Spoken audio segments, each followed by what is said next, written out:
Our female lead, 18-year-old freshman Shamai, has grown up in a warm and loving family. Though she lives in a shabby little apartment with her parents, she feels very happy. She also pays her own tuition by engaging in part-time work. An avid dreamer, Shamai envisions herself living in a palace and enjoying a life of luxury. She works overtime to make this dream a reality and diligently saves her money. Shamai knows that her current earnings might not be enough to fulfill her ambitions, but she's determined to try. However, everything changes during the summer vacation before her freshman year. One day, a group of mysterious men in black appear at her small apartment. The leader introduces himself as the head housekeeper of Asia's richest family. He reveals that Shamai is actually the long-lost granddaughter of Huang Fushang, the chairman of the Huang Fu Group. Shockingly, her parents admit that she's not their biological daughter, but an abandoned baby they found by the roadside. Shamai thinks it's a joke and tells them not to play with her. However, her parents start crying and reluctantly say it's the truth. Our heroine still doesn't believe them and says that they're just messing with her. In response, Dad suggests that she go outside and find out the truth for herself. Shamai then goes outside and is shocked to see the head housekeeper of the Huang Fu family. He calmly reveals that she's the granddaughter of the richest man in Asia. Her parents then explain that they adopted her 18 years ago because they had no children. At that time, they learn that the enemies were chasing her biological parents, so her dad left her on the roadside. Shamai takes a while to absorb the shocking news. When she suddenly starts to cry, Dad says that her real family has found her and she no longer needs to live in poverty with them anymore. Shamai insists that she will never leave them or go anywhere else. However, he gently explains that he knows it's difficult for her to accept the truth, but she has to go because the housekeeper has come to take her. Shamai pleads that she has called them mom and dad all her life and questions how someone else can suddenly be her parents. She states that she will never accept this and insists that she will always be their daughter. The housekeeper steps in and quickly asks her parents to pack her things. He explains that Grandpa has been looking for her for many years and wants to see her. Shamai innocently asks if she can take her parents with her, but he responds by saying no. He asserts that they adopted her illegally, so a case will be filed against them. Hearing this, Shamai freaks out and pleads with them to leave her parents alone. The housekeeper understands her concern, but says they should talk about the matter with her grandpa. Left with no choice, she bids her parents farewell and leaves with the head housekeeper. On the way, she asks if she has any siblings, to which he replies with a firm no. She then says that she's heard about 4 princes living with the Huang Fu family, but the housekeeper clarifies that they're just relatives, not siblings. When they reach the estate, our heroine is completely taken aback by its grandeur. She then sees a photo of a woman who looks exactly like her, and it turns out to be her biological mother. Shortly after this, she meets with her grandpa, the owner of the Huang Fu Group. He stares at her for a while and says she's the real princess of this house. Shamai quickly makes it clear that she didn't want to come here and blames them for bringing her forcibly. She then questions Grandpa about her parents and learns that they died in a car accident. Saddened by the news, Shamai acknowledges that her foster parents might have adopted her illegally, but she feels grateful for their care. Grandpa promises to take action against them, but she warns him from doing so. She then expresses uncertainty about staying here for too long. Although the mansion is all she's ever dreamed of, she still values the simple happiness she had with her parents in their small apartment. In the meantime, we meet the 4 princes, Jin, Kai, Lin, and Ying. They're the children of the Nongfeng family, cousins of the Huang Fus. Since the Huang Fus don't have a male heir, these 4 lads are next in line for the inheritance. That night, Shamai calls her dad and excitedly tells him about the lavishness of the mansion. Just then, Jin, the eldest among the 4 princes, appears in front of her. Being the eldest, he's first in line as a successor. Jin is suspicious of her heroine's identity and even accuses her of having ulterior motives. This obviously offends her, and she ends up throwing him out of the room. Later, she receives the princess treatment when the maids ready her bath with luxurious flower petals and showcase hundreds of PJs for selection. Overwhelmed by it all, she grabs the simplest thing she can find and rushes to her room. The following morning, she's presented with a luxurious breakfast spread. However, she doesn't have an appetite whatsoever. She only wants to leave the place and return to her foster parents. Just then, the head housekeeper visits her and gives her a package. Inside it, she surprisingly finds an allowance of 5 million. Shamai learns that this is part of being Asia's richest granddaughter. Elsewhere, Grandpa goes through the old videos of baby Shamai. Now that he's found her after all these years, he promises to protect, look after her, and make her happy for the rest of her life. In the next scene, we see that although the allowance is attractive, Shamai doesn't accept. She instead packs up her belongings and prepares to leave. Just then, Jin once again interrupts her, teasing that she might have stolen something valuable from the mansion. This expectedly angers our heroine, and she chastises him for his inappropriate behavior. She then hops into the housekeeper's car and tells him to take her back home. However, she's shocked to learn that her parents have moved out of the old shabby apartment apartment and now live in a large bungalow. She excitedly hugs her mom and dad and asks how they could afford the new building. Turns out that Grandpa bought the house in exchange that they never see her again. This revelation makes Sha-mai very sad, prompting her to cry. Since her parents work for the Huangfu organization, they were pressured into accepting the deal. Our heroine feels like she's been bought by the Huangfu family, but she understands her parents' dire situation and forgives them. She then promises that she will pay back the money for the house so they can transfer ownership and live with dignity. Afterward, Sha-mai returns to the Huangfu estate and presents a loan receipt to her grandpa. On his condition, she reluctantly agrees to stay at the estate until 5 million out of the 100 million loan is paid off. There is another interesting condition. Although the interest rate is 0, if she fails to pay off the loan in 5 years, she has to marry Grandpa's successor. Jin is intelligent, tall, and very kind of Grandpa's favorite. Sha-mai is utterly displeased at the thought of marrying Jin, who has only been rude to her ever since she arrived at the estate. Therefore, she promises to herself that she will do her best to pay off the 5 million in debt before 5 years. The following day, Sha-mai insists on visiting her parents again, and Jin is asked to assist her. On the way, she clarifies that she doesn't want him there and only agreed because her grandpa insisted. Jin responds saying it sounds like she's taking a favor from him. Our heroine doesn't deny this and claims she only wants to meet her parents. He then tells her that he agreed to come with her because they're both in the same situation, having to follow Grandpa's orders. Taking in his handsome face, Sha-mai thinks that he looks like a bold and talented prince, just like the one of every girl's dream. She briefly entertains the thought that marrying him might not be a bad idea if she can't repay her grandpa.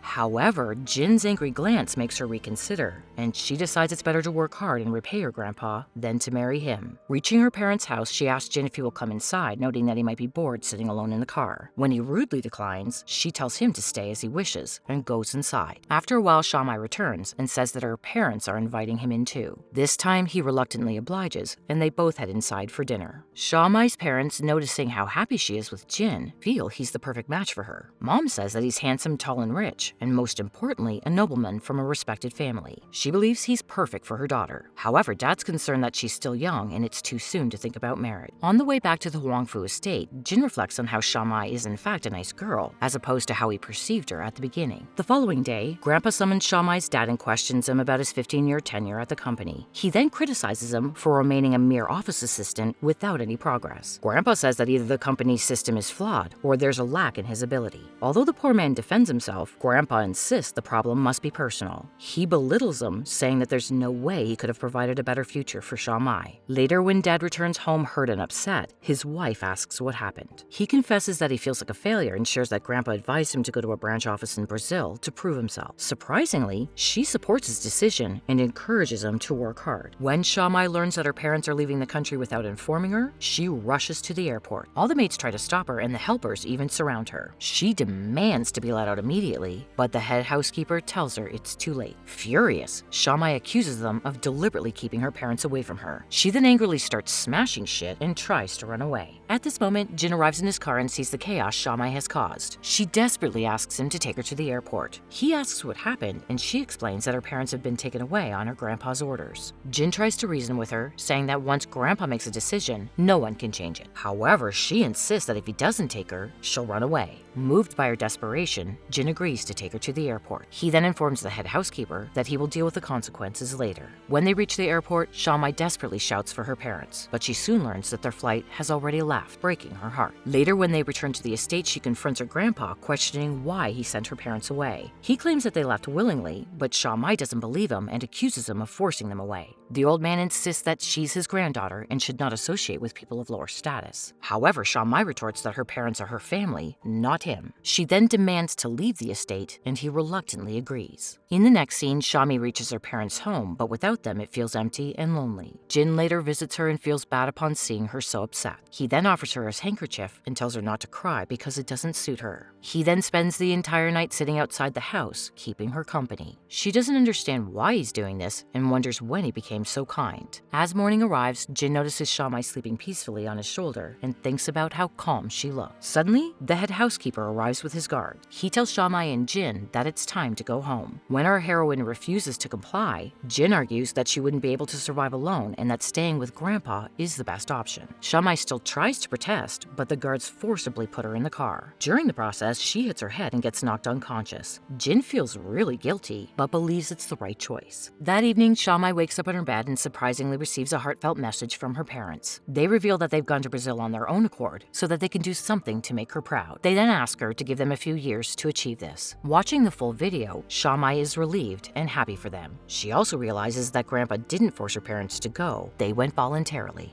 Afterward, she starts brainstorming ideas on how she can earn money. She calculates how much money she needs to earn every year so that she can clear the debt in 5 years. After a while, she comes up with a brilliant idea. Shamai decides that she will cook a delicious meal for Grandpa. Hearing this, the housekeepers are stunned because they have never seen anyone cook regular food for the Huangfu estate. Later, when the old man doesn't get food on time, he asks if the chefs are on strike, but Shamai surprises him with a hearty meal, making him more than happy. Despite the food being too salty, he tells her it's very good because she made it herself. All of a sudden, she hands him a bill, asking him to pay. Grandpa is absolutely shocked and asks if she's serious. She says nothing in this world is free, and she needs to repay his money. Impressed by her clever work, Grandpa instructs the housekeeper to pay her. As time passes, a determined Shamai takes over the servant's job. She does everything from cleaning to cooking and even taking care of the garden. However, she soon realizes that she can only earn a handful of money by doing household chores. If this continues, she won't be able to repay her grandpa's debt in her lifetime. In the next scene, Kai, one of the 4 princes, visits Shamai and introduces himself. He suggests that she might be bored in the estate and proposes they go outside since the weather is nice. Our heroine sure needs some refreshments, so she accepts his proposal. The two then end up having a great time enjoying nature and talking about their lives. Amidst their conversation, Kai suggests that she agree to the arrangement with Jin because he doesn't want to become the successor. He even offers her money, promising to give her the amount she needs to pay her debts. Although stunned, Shamai realizes that it's her best opportunity to pay off the debt, so she agrees with his plan. Later, she approaches Grandpa and confidently says that she likes Jin. The old man is both shocked and happy to hear this and says that he will soon arrange the engagement. Shamai then gives him a check for half the amount of the debt. When he asks where she got the money, she assures him that she hasn't stolen anything, but doesn't reveal the source. Afterward, Shamai reminds Jin of their new semester starting tomorrow. She also mentions the fact their engagement is going to take place soon. Jin is shocked and he wonders why she suddenly agreed to marry. The following day, the 4 princes, along with Shamai, prepare to go to college. Jin treats our heroine very kindly despite their back and forth disagreements. When they arrive at college, the principal warmly welcomes her and gives her extra attention. In class, she's given a special bench and a maid to take care of her. Shamai finds it strange because she just wants to enjoy college like a normal student. She asks the principal for a regular table to sit with the other students, and he kindly agrees. However, she struggles to understand the lessons because she's given a special textbook while everyone else has a normal one. After returning home, Shamai complains to Grandpa that she doesn't want any special treatment because it isolates her. The old man understands her situation and promises it won't happen again. The next day at school, 2 girls approach Shamai and give her a gift. Our heroine is delighted to have finally made some friends. Later at the gym, she introduces them to Jin, saying that they're her classmates, but he coldly responds by claiming that they're only befriending her due to her status. After he leaves, Shamai apologizes to her friends, explaining that he always has an attitude towards others. The girls reassure her that it's fine, as Jin treats everyone the same way and has no friends because of it. Hearing this, our heroine feels bad, thinking about how Jin's bad impression affects his relationship. During dance practice, she asks him if he has any friends outside of college, since he has none here. When he replies with a firm no, she asks if he's ever made friends or if he just gets bored doing so. Jin admits that he sometimes feels lonely but thinks friends can only become a problem. Shamai senses that there might be an unresolved issue between him and a friend, but he avoids the topic and redirects her to practice dance. That evening, Shamai invites her friends to the estate to play tennis. Much to her shock, they arrive dressed as if they're attending a function. It's then revealed that they've brought their parents along, not to play tennis, but to meet Grandpa and build connections for their own benefit. This revelation breaks her poor heroine's heart and she feels betrayed. Meanwhile, Grandpa is aware that people befriend him for their own gain and worries about Shamai's innocence. He fears that she could easily be taken advantage of. Back in her room, Shamai throws away the gifts she received from her so-called friends. Jin notices her distress and advises her not to trust others so quickly. She claps back that he might think she was happy with the gifts, but the reason is deeper and something he wouldn't understand. She emphasizes that everyone needs friends to share their happiness and sorrows. Jin agrees with this and says he doesn't want to become a loner. He then reveals that he once lost his best friend over money. During a school race, his friend purposely gave up the competition because Grandpa had bribed his family. He then completely disappeared without any explanation. Jin says that sometimes friends can become a problem for each other. He struggles to distinguish between fake and real relationships, which is why he avoids them. Hearing his words, Shamai regrets taking the money from Kai to pay off the debts. She later approaches him and insists they stop their plan and pleads with him to reveal the truth to Jin. However, Kai refuses, fearing that his brother will get really mad. He advises Shamai not to take it seriously, teases her that she's fallen in love. She vehemently denies it, even though it's evident that she cares for Jin. In the next scene, Shamai is escorted to try on a gown for the engagement. She wears a beautiful dress and looks absolutely stunning. Jin, however, criticizes her look, although he secretly admires her. While returning home, Shamai realizes that she might be developing feelings for him, but quickly dismisses the idea when she remembers his arrogant nature. She decides that she doesn't want to fall in love with him. Later, she asks what he plans to do after graduation, and he reveals that he wants to be a salesman. Jin explains that sales is the foundation of business and he wants to learn it from the ground up. Our heroine is impressed, seeing his genuine nature to experience everything firsthand, even if it means earning less. She admires his willingness to forego high status for a more authentic life. Later, Shamai decides to ask Grandpa for the check she had given him earlier. She wants to return Kai's money so they can come clean with Jin. However, the old man insists that once a decision is made, it can't be undone. Desperate, she approaches the head housekeeper for money, but he's overwhelmed with his own responsibility, so he declines. This leaves our girl with no choice but to accept the engagement. The following day, Jin unexpectedly asks her out on a date. She's shocked and a little confused by his sudden interest, but accepts anyway. When they arrive at a hotel later, Jin assures her that it's a safe place without reporters. Our heroine is skeptical, but eventually decides to go inside. To her surprise, she finds the rest of the princes, Kai, Ying, and Lin there. They then play a lot of games and have a lovely time together. The next morning, she wakes up to find herself sleeping along Kai. Shocked, she asks what happened that night, but Kai is equally confused and doesn't understand how they ended up together. At this moment, she suspects that someone has orchestrated the situation to cancel her engagement. She later approaches Jin and accuses him of causing the mess. Surprisingly, he admits his role and even displays a photo of her with Kai. Feeling betrayed, she begs him to delete the photo, but he threatens to expose it if she doesn't cancel the engagement. Fearful for her reputation, she decides to go along with his demand. She later approaches Grandpa to talk to him, but before she can speak, he expresses his wish for her to marry a suitable partner who will care for her after he's gone. He believes that Jin is perfect and stable for her. However, Shamai is conflicted as she knows that Jin doesn't reciprocate her feelings and isn't interested in becoming the successor. Despite her reservations, an introduction party is arranged for Shamai the next day. She feels very uneasy about the thought of getting engaged, but doesn't voice her concerns, prompting the others to assume that she's happy. During the couple's dance, Jin asks her why she hasn't discussed the matter with Grandpa yet. She promises that she will do as needed after the gathering. Later, Jin notices that his estranged best friend is also there at the party. He boldly approaches him and apologizes for buying him during the school race. The two then reminisce about the good old days, but it's evident that the friend hasn't quite forgiven him yet. Meanwhile, Shamai notices the sadness in Jin's face and decides to cancel the engagement to avoid hurting him further. When the gathering ends, she meets with Grandpa and tells him that she doesn't want to get married. This shocks the old man, who questions her sudden change of heart. She insists that she wants to remain by his side forever and take care of him. Suspecting something fishy, Grandpa decides to investigate further with the help of the head housekeeper. Later, Shamai learns that Jin has left the estate after he got into an argument with Grandpa about the engagement. Turns out he himself is conflicted. Despite canceling the engagement, he's angry instead of relieved. The scene then shifts to Shamai standing before the three princes and Grandpa. She suspects that Jin might have just temporarily left the estate, but the old man is worried since Jin has taken his passport. Overwhelmed by everything that's happening, our heroine decides to run away. She leaves a goodbye letter in her room and sneaks out past the guard. The head housekeeper finds it sometime later and hands it to Grandpa. As soon as the old man reads it, he orders an immediate search for her. Shortly after, the news of her escape spreads and people start assuming that she's left because of her love for Jin. The next morning, Lin finally gets in touch with Jin and says that there's a 10 million reward for those who find him. He also reveals that Shamai has run away this morning. Hearing this, our hero becomes worried and promises to search for her. On the other hand, Shamai sneaks into her parents' house without being seen. For a moment, she reminisces about the good times spent with them. Suddenly, she hears the door opening and assumes it's a thief.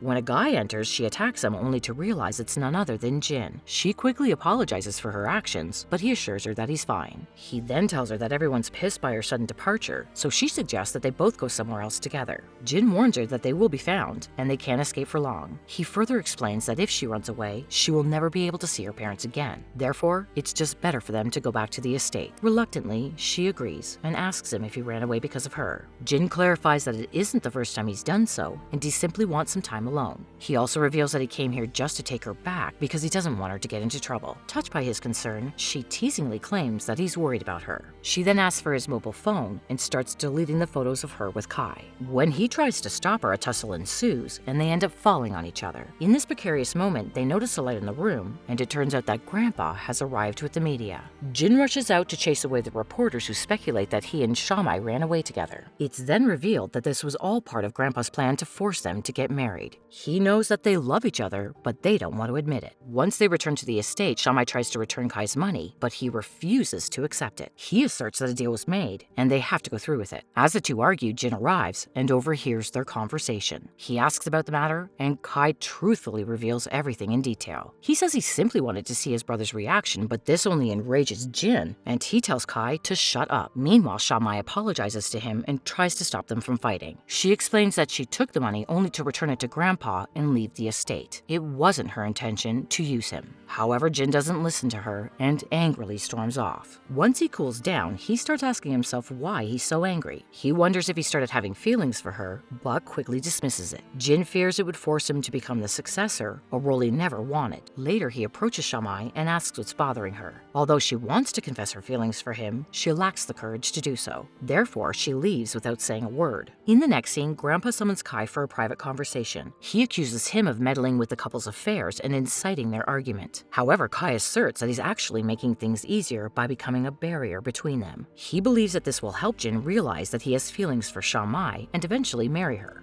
The old man is impressed by the idea and tells him to continue with it. During dinner, Grandpa unexpectedly announces that he's going to make Kai his successor and engage him with Shamai. This move is part of his plan to bring her closer to Jin. Shamai also agrees to the arrangement, hoping to save him from the unwanted fate and help him fulfill his dreams. But despite the plan going his way, Jin feels conflicted and unhappy. Afterward, he tells Kai that Shamai is different from the other girls he's dated. He encourages his brother to reconsider now that he has taken on the burden of becoming the successor. Later, our hero gathers the courage to tell Grandpa that he wants to live life on his own terms. He requests a portion of his inheritance to prove himself, stating that he understands the value of money, but also wants to achieve things on his own. Grandpa then gives him a choice: leave now and pursue your own path, or stay and be with Shamai. Unfortunately, the next day he leaves the estate without informing anyone. When Grandpa learns of this, he becomes worried for his well-being. So he comes up with yet another cunning plan. He organizes the engagement party of Kai and Shamai, hoping that Jin will return and stop them. The ceremony soon begins, and everyone nervously waits for his return. Meanwhile, Jin finally realizes that he can't live without Shamai, so he rushes back to the estate. But he fails to arrive at the expected time, prompting Grandpa to call off the engagement. This disappoints the guests greatly, and they depart with sad expressions. A while later, Jin arrives and finds the place empty. He assumes the engagement party has already taken place and feels dejected. But when he spots Shamai alone, he realizes that she didn't go through with it. Overjoyed, Jin approaches her and finally confesses his feelings for her. They then kiss each other, marking the start of their relationship. The next day, the two go on a secret date and spend some quality time together. They hide their relationship from Grandpa, fearing he might oppose it. But unbeknownst to them, the old man is aware of their secret dating. He calls Shamai and offers to arrange the engagement ASAP. However, she lies, saying she and Jin hate each other and can never be together. Grandpa then plans to expose their secret once and for all. He calls a breakfast meeting and mentions a book about lovers, hoping to elicit a reaction. This scares our couple, and they try their best to control their emotions. They even end up fighting with each other to maintain the facade. Afterward, Grandpa orders the head housekeeper to keep an eye on them and gather evidence. He's adamant about arranging their marriage as soon as possible. As a result, the couple finds it very difficult to spend time together. Shamai in particular becomes frustrated, so she devises a plan to meet Jin secretly. She asks the housekeeper to take her shopping after college. When they reach the store, she calls Jin to the changing room and tells him to pick up any clothes as an excuse. He hastily grabs a girl's top and pretends to try it on. But just as they're about to kiss, the housekeeper grows suspicious and calls out to them. This forces our hero to reluctantly emerge, wearing the girl's top. He asks how it looks, to which the housekeeper awkwardly responds that it looks tight, but suits him. Now that they're unable to meet each other in public, they resort to video calls. They dream of a day when Grandpa will relent and allow them to be together. At school, they continue their secret conversations via phone and avoid direct interaction. But when she can't take it any longer, she suggests that they might need to stop seeing each other. Our hero then asks if she wants to marry him, proposing that they confront Grandpa together. However, she's conflicted, as marrying him would mean sacrificing his dreams and taking on the responsibility of the Huangfu Empire. The next day, a new transfer student named Molly arrives and quickly befriends Shamai. Molly reveals that she was adopted and shows a ring with her name and date of birth inscribed on it. Our heroine is shocked to see that the date matches her own birth date. Later, the head housekeeper reveals the startling truth to the family. Shamai is not the real princess. He then shows them a photo of the real one, Molly, who has the same birthmark as Shamai. The family is initially skeptical, but the housekeeper explains that Molly possesses a unique ring given to her in childhood. Grandpa then admits he made a mistake in recognizing his granddaughter. He reveals that the custom-made ring and the DNA prove that Molly is indeed the real princess. This leaves everyone in the household completely stunned, including Shamai.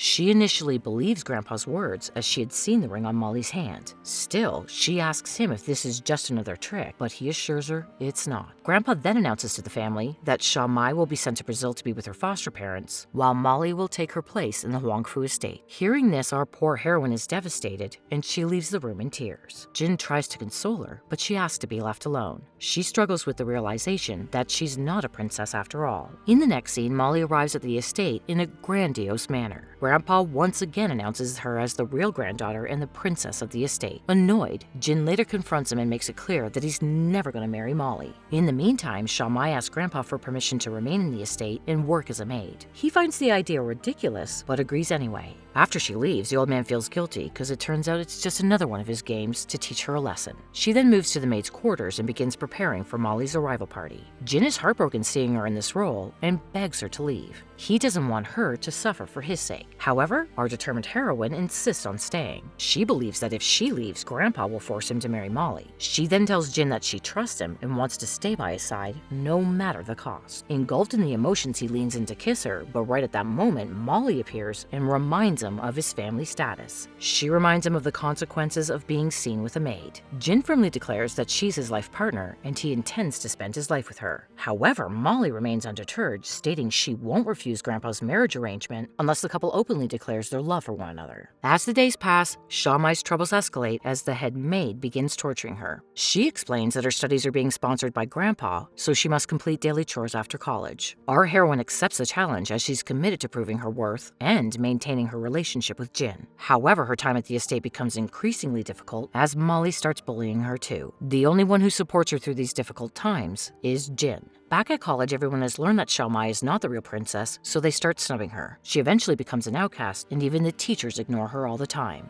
During lunch break, our poor heroine can't even afford to buy a meal due to her meager wages. She sits helplessly and wishes someone would bring her food to eat. To her surprise, Ying offers her lunch and understands her plight. Shortly after, Lin arrives with tons of snacks, while Kai also joins to offer meal coupons. She's touched by the prince's kind gestures and almost breaks down in tears. When Jin finally visits her, he sees that she's already enjoying a full lunch. He's relieved that all of his brothers equally care about her. Over the next few days, the head maid continues to make her life miserable and tasks her with difficult chores. Molly also continues to bully her while acting innocent in front of Grandpa. One time during dinner, she intentionally drops a fork and asks Shamai to pick it up, but Jin grabs it himself to save his partner from humiliation. Just then, Kai joins him at the dinner table, and Molly's face immediately lights up. Turns out, she has a secret crush on him. In the next scene, Shamai gets crazy thoughts about what Molly and Jin might be doing in the study room. She worries that bitch will try to seduce him and he might fall for her beauty. Unable to resist her overthinking, she decides to interrupt their study session. Shamai knocks on the door, but gets no response. This makes her anxious, so she starts banging on the door, unaware that Molly and Jin are actually standing right behind her. When she finally sees them, she feels embarrassed and relieved at the same time. Molly then scatters flowers all over the floor to make Shamai work. However, our heroine isn't going to be intimidated anymore, and she kicks the bully, making her fall to the ground. At this moment, she notices there's no birthmark on Molly's body as seen in the photo. She demands to see it, but the impostor runs away and hides. In the evening, Shamai tells Grandpa about Molly's missing birthmark, indicating that she's not the real granddaughter. However, he ignores her and continues to treat her like a maid. When she keeps on insisting, he asserts that he can't believe her without evidence. Determined, our heroine plans to collect evidence to prove Molly is an imposter. She begins by attempting to click her photos to reveal that she doesn't have a birthmark. But while she's at it, the arrogant head maid spots her and confiscates the camera. Refusing to give up, she manages to pluck a hair out of Molly's head, which she intends to use for DNA testing, and expose the truth once and for all. However, her efforts go to waste when Molly complains about it to Grandpa. This leads our heroine to being locked up in the storeroom as punishment. Later, as Molly is strolling around the estate, she engages in a conversation with Jin. She casually asks him if Kai has a girlfriend or if he's interested in dating. Confused, Jin asks why she's curious, to which she explains that Kai looks like a guy who would have many admirers. She claims that she wants to know more about the occupants of the estate. Jin is totally oblivious about her intentions, so he reveals that his brother doesn't have a girlfriend and that he likes girls with bright, friendly faces. The following day, Shamai goes to Grandpa to explain her recent actions, but this is when she overhears this conversation with Molly and learns about their fake granddaughter scheme. Turns out Grandpa hired her to stir up things between Shamai and Jin so that they can finally admit their feelings for each other. For this, he had to break them apart first and make them realize their true love for each other. Our heroine is completely taken aback by their notorious scheme. The following morning, she packs up her belongings and decides to leave for Brazil. She tells Grandpa that since he has found his real granddaughter, there's no reason for her to stay at the estate. The old man begins to panic, fearing his plan has failed. He then asks if she's lost feelings for Jin. She politely explains that she no longer wants to pursue him and that he's better suited to marry Molly. Hearing this, Grandpa goes into a full panic and indirectly tries to convince her to stay. But Shamai, who is unaware that Jin is right behind her, emphasizes that she no longer wants him in her life. This shatters our hero's heart, and he confronts her about their relationship. However, she has to keep up the act and suggests that they need to part ways as they're not destined to be together. Jin completely loses it upon hearing this and storms out of the room. She follows him and tries to clarify the situation, but he refuses to listen and then tells her to stay away. Meanwhile, Molly and Grandpa try to figure out ways to convince her to stay. They hadn't anticipated this unexpected turn in their plan. However, the old man is somewhat confident that she won't leave the estate because she loves him deeply. His prediction proves to be accurate when she decides to not leave immediately. She decides to stay and resolve things with her lover first. Although Jin is hurt by her words, he's also suspicious of Grandpa. He believes that Molly appearing out of nowhere has something to do with Shamai. Therefore, he devises his own plan to test the theory, whether or not Grandpa really schemed with Molly. From that day onwards, he starts acting completely different around Molly. He pretends to like her and even tells Grandpa that he's ready to marry her. At this point, the old man is completely panicking as he doesn't know what to do with this unexpected change in behavior. Jin wanting to marry Molly was something he never anticipated. However, he too keeps up the act and approves of Jin's decision. Our hero suggests taking Molly on a seaside holiday for the weekend, but she gets uncomfortable because it's going to be an overnight stay. However, her face lights up when she learns that Kai will also be joining them. Grandpa suggests they take Shamai with them as well because they'll need a maid there, but in reality, he just wants her and Jin to spend some quality time together. In the next scene, the group arrive at a lavish seaside villa. While Jin continues to ignore Shamai, Kai helps her in the kitchen and makes some snack. Molly sees them together and is filled with jealousy. She can't bear the fact that her crush is with someone else. Jin notices her reaction and becomes certain that she has feelings for Kai. Meanwhile, Shamai wonders why he's become so courteous towards Molly. She wonders whether he's really lost feelings for her and fallen in love with someone else instead. That night, Jin confidently tells Molly that he will sleep in the same room with her. She tries to protest, saying it's inappropriate, but he explains that since they're going to be husband and wife, it's fine. Hearing his words, Shamai also declares that she'll share a room with Kai. This stuns everyone in the room, and Kai starts regretting his decision to come. Later, unsure what to do, Molly hides in the washroom. Jin repeatedly asks her to come out, and when she finally does, he begins flirting with her. He acts so lovey-dovey that Molly becomes scared and tells him to go away. Elsewhere, Shamai has a hard time falling asleep as she has constant thoughts about Molly and Jin enjoying a romantic time. When she can't take it any longer, she decides to go check on them. Coincidentally, Molly also has wild thoughts about Shamai and Kai. She too can't handle her crush with someone else, so she decides to check their room. When both of the girls sneak out, they bump into each other in the dark, causing them to scream in fear. This prompts both the brothers to rush to the scene. Now that everyone's here, Shamai finally confronts Jin and reveals the scheme. She explains Molly is just an impostor hired by Grandpa. Using her, he wanted to push Jin into admitting his true feelings for Shamai. However, our hero is still not convinced, and he orders her to return to bed. Seeing his brother treat her so poorly, Kai gets frustrated and says he shouldn't hurt her like that. He claims that if Jin doesn't want her, he will look after her from now on. Kai then proceeds to take her back to their room. At that moment, an envious Molly breaks down and finally admits that she likes Kai. She then reveals that she's the granddaughter of Grandpa's lifelong best friend. She started to like Kai as a child when they would hang out together at the estate gardens. Molly agreed to help Grandpa with his plans so that she could be near Kai. Hearing this, the latter is surprised that someone has had feelings for him for 10 years. He then leaves the hotel without replying to Molly. Elsewhere, our couple finally reunites after pulling off several acts. Jin apologizes for his rude behavior, saying it was necessary to get to the truth. That night they gaze at the stars while hugging each other affectionately. The next morning, Molly apologizes for her behavior. Our kind heroine understands her situation and quickly forgives her. When they return to the estate, Kai nervously approaches Molly, accepts her love, and decides to give their relationship a chance. Meanwhile, our favorite couple thinks it's the right time to clear their misunderstanding with Grandpa. Jin doesn't want to inherit Huang Fu's assets but wants to be with Sha Mai, so they decide to confront the old man, even if it means leaving the estate together and starting from scratch. Unfortunately, Grandpa doesn't take the news kindly.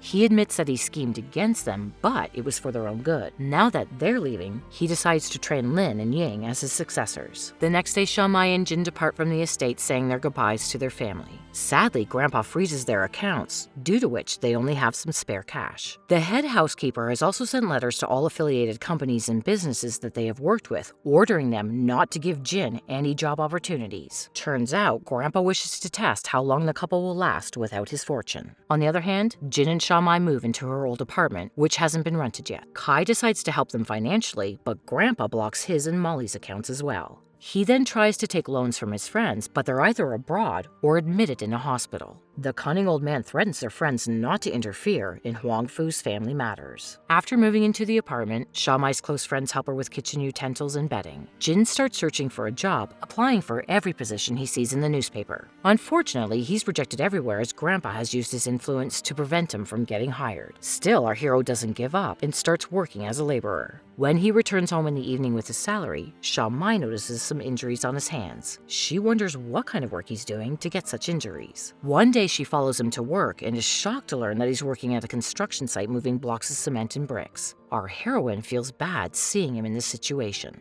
With eyes full of tears, she appears in front of him and demands an explanation. Jin explains that he didn't get a job anywhere else, but is trying for a position in a good company. He reassures her, showing how hardworking and resilient he is, despite their changed circumstances. In the meantime, Grandpa also learns about Jin working as a laborer to make a living. Although he's worried about the couple, he also wants to see how long they can endure such a lifestyle. However, the head housekeeper believes it's gone too far. He fears that the couple will get into trouble sooner or later because they're not accustomed to their new lives. So he plots behind Grandpa's back and visits Kai. The housekeeper suggests that Kai should claim the inheritance and become Huang Fu Group's successor. This will calm the old man for a while, and he might change his mind about the couple. Kai feels conflicted because, just like Jin, he doesn't want to become the successor, but for the sake of his brother, he eventually agrees. Later, he shares his plan with them, emphasizing that it's the only way to free them. Kai believes that if Grandpa is less angry, he will pardon the couple and allow them back into the estate. However, Jin doesn't like the idea at all. He claims that he wants to be independent, even if it means working as a laborer throughout his life. He also makes it clear that he doesn't want to work under the old man's influence. Hearing this, an annoyed Kai tells him to do whatever he wants and storms off with Molly. A few days later, Jin finally secures a job at a good company. The couple celebrate their newfound happiness by spending some quality time together. But just when everything seems to be going well, disaster strikes. The old man suffers from a heart attack, prompting the housekeepers to rush him to the hospital. Sha Mai is then informed that the grandpa's condition is very bad and he urgently needs to undergo surgery. Later, the head housekeeper reveals the actual truth about why Grandpa has been adamant about getting Sha Mai married. Turns out the board of directors of Huang Fu Enterprises decided that the man she marries will be the successor, meaning only her husband can be the head of the empire. Otherwise, the entire business will fall into the hands of the former director. Shocked by this, she moves back to the estate and now takes care of Grandpa. To save her dreams and the empire, she decides to handle Huang Fu's assets herself. She promises herself that she will never let Grandpa's lifetime of hard work fall into the wrong hands. However, to do so, she needs to clear an interview that features the qualifications assessment test with the board of directors. She then begins preparing day and night, with the four princes and Molly teaching her everything about business. The scene then shifts to the interview where the board of directors question her about trade, business, and economy. Although she doesn't manage to give the best answers, the directors are impressed by her courage and dedication. They then unanimously decide to make her the new president of Huang Fu Enterprises. Hearing the news, everyone is delighted and they celebrate with loud cheers. It's later revealed that Grandpa regained consciousness and recommended her for the president position. The board of directors really had no choice but to accept his decision. As days pass by, Jin continues to work in another company and pursue his dreams, while Grandpa accepts him and Sha Mei as they are. The old man is soon discharged from the hospital, and he spends most of his time with his loving granddaughter. Months later, Shamai prepares to go to the US for 3 years of CEO training. While the rest of her family and friends bid her an emotional farewell at the airport, Jin is preoccupied at work. When he doesn't show up even at the last moment, she decides to head inside. But suddenly Jin appears, having rushed to the airport right after an important meeting. He reveals that he just signed his first contract on his own merits, thanks to the courage she gave him. Shamai is overjoyed by his success and kisses him, bringing the drama to an end.